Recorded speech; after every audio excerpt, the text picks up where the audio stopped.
नमस्कार मित्रांनो, cloud engineering in Marathi या यूट्यूब चॅनलवर तुमचं पुन्हा स्वागत आहे.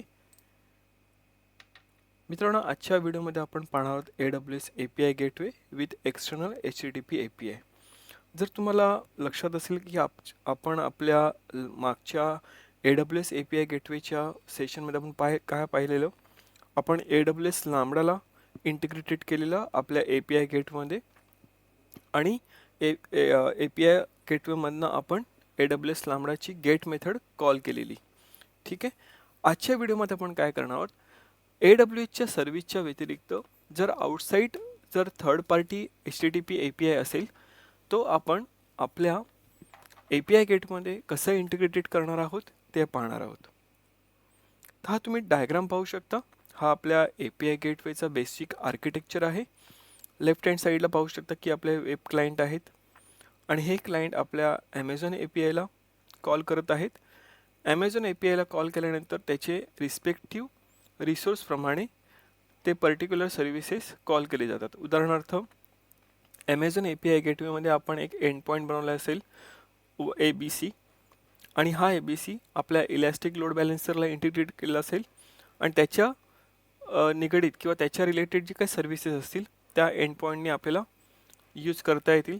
त्याचप्रमाणे समजा XYZ असेल API गेटवे रिसोर्सचं नाव आणि त्याला आपण AWS लांबडा फंक्शननी इंटिग्रेट केलं असेल. त्याचप्रमाणे PQR असेल जो आपल्या ॲमेझॉन S3 बकेटला इंटिग्रेट केलं असेल. म्हणजे सांगण्याचा उद्दिष्ट असं आहे की तुम्ही ॲमेझॉन API गेटवेमधनं AWSच्या कोणत्याही सर्व्हिसेसला तुम्ही इंटिग्रेटेड करू शकता. पण अशी रिक्वायरमेंट असेल जिकडे आपल्याला API गेटवेमध्ये AWSचे सर्व्हिसेस न वापरता थर्ड पार्टी API वापरायचं असेल किंवा थर्ड पार्टी सर्व्हिसेस वापरायचे असेल, ते आपण कसे करू शकतो, तर आपण अदर सर्व्हिसेसच्या मदतीने सुद्धा ते आपण इंटिग्रेट करू शकतो. उदाहरणार्थ, आजच्या आपल्या एक्झाम्पलमध्ये आपण पाहणार आहोत की आपण एक्सटर्नल HTTP API कॉल करणार आहोत through our Amazon API gateway. म्हणजेच काय, हा जो माझा जो URL आहे, ठीक आहे, हा URL काय करतो बघूया. जेव्हा या URLला आपण हिट करतो तर हा आपल्याला काही रेकॉर्ड रिटर्न करतो. उदाहरणार्थ युजर ID, टायटल, बॉडी. ठीक आहे. हे अशा प्रकारचं डेटा आपल्याला हा API रिटर्न करतो. पण हा API कोणता आहे? हा थर्ड पार्टी API, हा आपल्या AWSचा API नाही आहे. पण हा API मला माझ्या AWS API गेटमध्ये इंटिग्रेटेड करायचा आहे आणि जो काही डेटा हा आपल्याला रिटर्न करतो आहे हा डायरेक्टली हिट न करता, थर्ड पार्टी API हिट न करता आपल्या AWSचा API गेटवे हिट करून तो डेटा आपल्याला मिळवायचा आहे. ठीक आहे. तर पाहूया आपण हे कसं प्रकारे इंटिग्रेट करू शकतो. जाऊया आपण आपल्या कन्सोलला. आपण आपल्या AWS कन्सोलला आलेलो आहोत. API गेटवे क्रिएट करण्यासाठी काय करायचं आपल्याला, API गेटवर क्लिक करू शकता, जो तुम्हाला रिसेंटली विजिटमध्ये दाखवेल. अदरवाईज तुम्ही काय करू शकता, इकडे सर्च करू शकता API गेटवे. ठीक आहे. पहिलाच ऑप्शन आपल्याला मिळालेला, ह्याला क्लिक करायचं आहे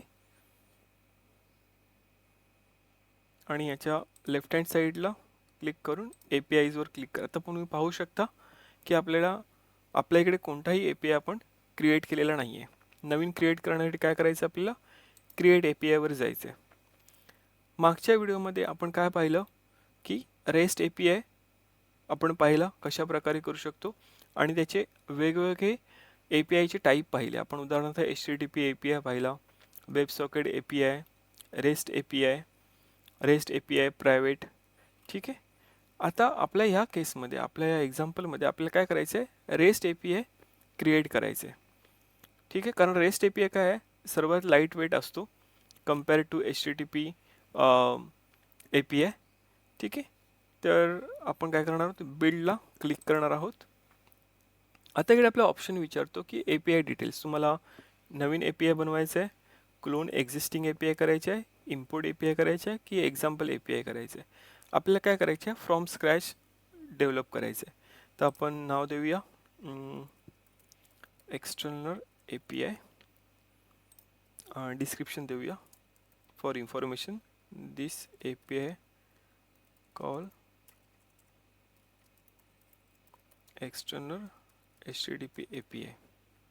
रिजन, जसं तुम्हाला सांगितलं मागच्या व्हिडिओमध्ये, रिजन काय असतं, तुम्ही ज्या रिजनमध्ये उदाहरणार्थ युरोपमध्ये करत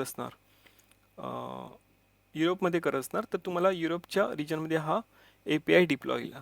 आपल्याला इकडे मुंबई रिजन हवं आहे, आपण एक चेंज करूया इकडे मुंबई रिजन, ठीक आहे, आणि नाव देऊया एक्सटर्नल API. दिस API gateway call external API, ठीक आहे. रिजनमध्ये तुम्हाला सांगितलं की ज्या रिजन तुमचं लॉग इन केलेलं असणार तो रिजन, तुमच्या त्या रिजनमध्ये हा API डिप्लॉय होईल. त्याच्यानंतर security is a non mandatory. IP address type आपल्याला IPv4च ठेवायचं आहे आणि क्रिएट APIला क्लिक करायचं आहे. तुम्ही पाहू शकता आपलं सक्सेसफुली क्रिएटेड झालेलं आहे with the name of external API, ठीक आहे. आता हा आपला रिसोर्स एक क्रिएट झालेला आहे बाय डिफॉल्ट. आता आपल्याला काय करायचं आहे, आपल्या याच्यामध्ये मेथड क्रिएट करायचे आहे. जसं तुम्हाला मागच्या व्हिडिओमध्ये एक्सप्लेन केलं की वेगवेगळ्या प्रकारचे मेथड असतात, उदाहरणार्थ गेट, पोस्ट, पुट, डिलीट, आणि प्रत्येकाचा स्पेसिफिक पर्पज असतो, ठीक आहे. तर आपल्या या केसमध्ये आपल्याला काय करायचं आहे, डेटा रिट्राईव्ह करायचा आहे. तर आपल्याला कोणती मेथड वापरायची आहे, गेट मेथड वापरायची आहे. तर गेट मेथडला क्रिएट मेथडला क्लिक करायचं आहे. क्रिएट मेथडला क्लिक केल्यानंतर तुम्हाला इकडे मेथड टाईप सिलेक्ट करायचे आहे, ठीक आहे. आपल्याला काय करायचं आहे, गेट करायचं आहे, डेटा रिट्राईव्ह करायचे आहे, त्यामुळे आपल्याला काय करायचं, सिलेक्ट करावं लागणार, गेट सिलेक्ट करावं लागणार.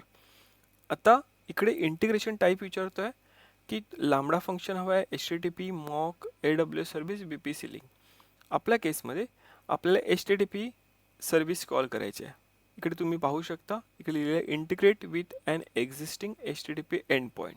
तर आपला एंड पॉईंट कोणता आहे, हा आपला एंड पॉईंट आहे, ठीक आहे. तर काय सिलेक्ट करायचं आहे, HTTP सिलेक्ट केल्यानंतर तो विचारतो आहे की HTTP मेथड कोणती असणार आहे, गेट मेथड असणार.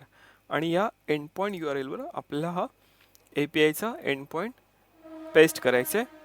कंटेंट हँडलिंग म्हणजे काय, डेटा तुम्हाला पास थ्रू करायचं आहे की कन्वर्ट टू बायनरी करायचे आहे, कन्वर्ट टू टेक्स्ट करायचे आहे, ठीक आहे. आपल्याला ॲज इट इज ठेवायचं आहे पास थ्रू.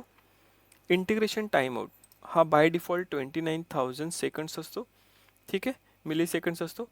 तर काय होतं याचा अर्थ की जर ह्या टायमिंगमध्ये आपल्याला रिस्पॉन्स नाही मिळाला तर तो काय करणार, टाईमआउटचा एरर थ्रो करणार. त्याच्यानंतर मेथड रिक्वेस्ट सेटिंग असतात, authorization, request validator, URL query string parameter. जर तुम्हाला या एंड पॉईंटला एखादा क्वेरी पॅरामीटर पाठवायचा आहे तर तुम्ही इकडे क्वेरी पॅरामीटर ॲड करू शकता. HTTP रिक्वेस्ट हेडरमध्ये तुम्हाला काही डिटेल्स पाठवायचे आहेत तर तुम्ही इकडे ॲड हेडर करून डिटेल्स पाठवू शकता. आणि रिक्वेस्ट बॉडीमध्ये जर तुम्हाला काही जेसन वगैरे पास करायचं असेल तर ते तुम्ही इकडे पास करू शकता. आपल्या केसमध्ये आपल्याला काही न करता फक्त एक सिम्पली रेकॉर्ड रिट्राईव्ह करायचे आहेत, ओके. तर आपण ह्याच्यातलं कोणताच ऑप्शन काही चेंजेस न करता क्रिएट मेथडला क्लिक करणार आहोत. तर तुम्ही पाहू शकता आपली सक्सेसफुली गेट मेथड क्रिएट झालेली आहे. आता ही जी मेथड क्रिएट झालेली आहे त्याच्यानंतर या मेथडच्या राईट हँड साईडला तुम्ही पाहू शकता की एक त्यांनी सुंदर डायग्राम क्रिएट करून दिलेला आहे. हा जो डायग्राम आहे आर्किटेक्चर डायग्राम, हा त्याचं रिक्वेस्ट अँड रिस्पॉन्सचं प्रोसेस पूर्ण दाखवत आहे. उदाहरणार्थ जेव्हा क्लायंट एखादं रिक्वेस्ट करणार या मेथडला, या गेट मेथडला, त्यावेळी मेथड रिक्वेस्ट जाणार, ती कुठे जाणार तर इंटिग्रेशन रिक्वेस्टला जाणार. आणि ही इंटिग्रेशन रिक्वेस्ट कोणाला कॉल करणार, HTTP इंटिग्रेशन एंड पॉईंटला कॉल करणार. तिकडनं जर सक्सेस मिळालं तर तो रिस्पॉन्स इंटिग्रेशन रिस्पॉन्सला फॉरवर्ड केला जाणार आणि हा इंटिग्रेशन रिस्पॉन्स या मेथडच्या रिस्पॉन्समध्ये पास थ्रू होणार, ठीक आहे. पण नुसतं गेट मेथड आपण जी क्रिएट केलेली आहे त्याने आपल्याला एंड पॉईंट आपल्या APIचा मिळणार नाही. त्यासाठी आपल्याला काय करावं लागतं, डिप्लॉय करावं लागतं. तर आपण काय करणार आहोत, ही जी मेथड आहे, जो API गेटवे आहे, आपल्याला डिप्लॉय कुठे करायचं आहे, त्या स्टेजवर आपल्याला डिप्लॉय करायचं आहे. तर जेव्हा तुम्ही डिप्लॉय APIला क्लिक करणार त्यावेळी तुम्ही विचारतो कोणत्या स्टेजवर हवं आहे. आपण पाहूया आता कोणतं स्टेज आपल्याकडे अवेलेबल नाही. तर आपण काय करूया, एक नवीन स्टेज बनवूया, त्याचं नाव देऊया आपण डेव्हलपमेंट. तर नवीन स्टेज क्रिएट करण्यासाठी आपल्याला काय करायचं आहे, न्यू स्टेजला क्लिक करायचं आहे. स्टेजचं नाव देऊया आपण डेव इन्व्हायरमेंट. ठीक आहे.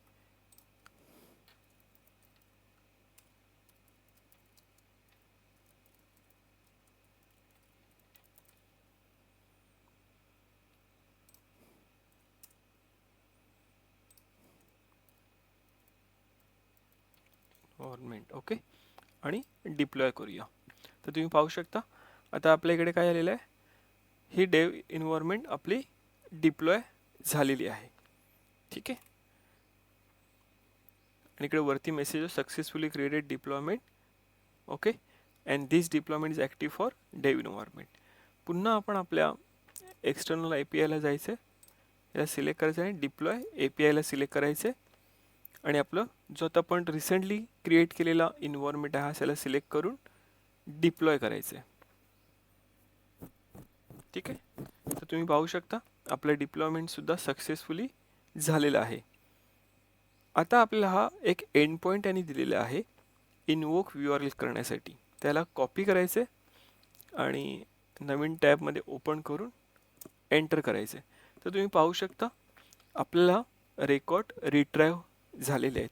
तो जो रेकॉर्ड आपल्याला या एक्सटर्नल ए पी आयकडनं मिळत होता सेम टू सेम आपल्याला या आपल्या ए पी आय गेटवेच्या एंड पॉईंटने आपल्याला रिट्राईव्ह करता आलेलं आहे. पुन्हा आपण आपल्या डायग्राममध्ये आलेलो आहोत. तर तुम्ही पाहू शकता कशा प्रकारे आपण ही एक्सटर्नल सर्व्हिस 3 उदाहरणार्थ आपण ही कॉल केलेली आहे एक्सटर्नल HTTP गेटवेला. तर आशा करतो की तुम्हाला हा सेशन समजला असेल कशा प्रकारे आपण थर्ड पार्टी किंवा एक्सटर्नल ए पी आय आपल्या AWS API गेटवेमध्ये इंटिग्रेटेड करायचे. भेटूया आपण पुढच्या व्हिडिओमध्ये. धन्यवाद.